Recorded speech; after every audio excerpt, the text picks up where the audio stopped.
Here at the Grammys, obviously, it's in New York, which is different. It's usually in LA. Yeah. So I'm going to get your take. New York or LA? What's the vibe? What do you prefer?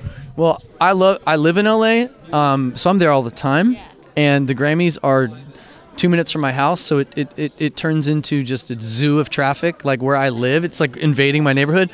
I'm down with this New York thing. I think like it should be more often. Okay. I don't know how much more often, but like, what is it? Every 10 years now? It's been like 14 years, I want to say. It should be like every 4, like almost like the Olympics. Every 4 years, do New York. You hear me? Grammy people who decide business, every 4 years. All right.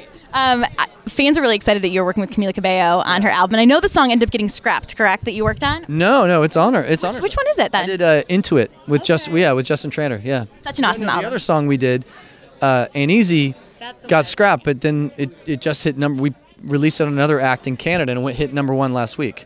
And then it's actually going to be coming out down here. Yeah. Well, it needs to be because it's 2 for 2. How is it working with her? Obviously, she's such an amazing. She's a freak talent. She's incredible, driven, focused. Her focus and drive and talent betrays her age. From the first session we had, I told her, it's like you were one of the most obsessed artists I've ever worked with. I mean, I don't know what else to say. She's a 1 in a million talent. What else are you working on right now? Who are you working with? You can tell us. Oh, I'm working on Shawn Mendes, doing a lot with his album. Kind of overseeing it a little bit. Paul McCartney, been in with him. Going to go back in with him, I think, in the next week.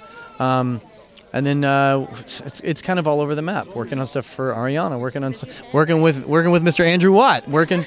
It literally is kind of all over the map. What's it like for someone like you who's obviously been in the industry for so long and working with Paul McCartney? I mean, what's that session like? It was my favorite sessions of my entire life so far. It was a week in the UK and then a couple days in LA.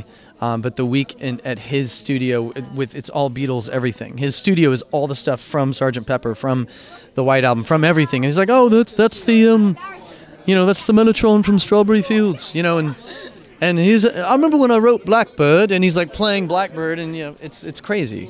Yeah. What was it? Has he taught you anything or given you any advice? Don't stop. Just don't stop, because look at him. He has more energy than anybody, and I think he's 70 or 69 or something. Yeah. Jay-Z's being honored here tonight, so I want to know, what is your favorite Jay-Z song?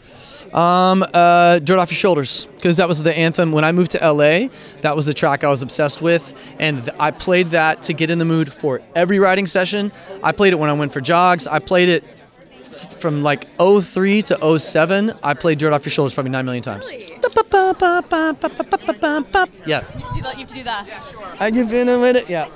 Thank you so much. Nice seeing you. Thank you guys.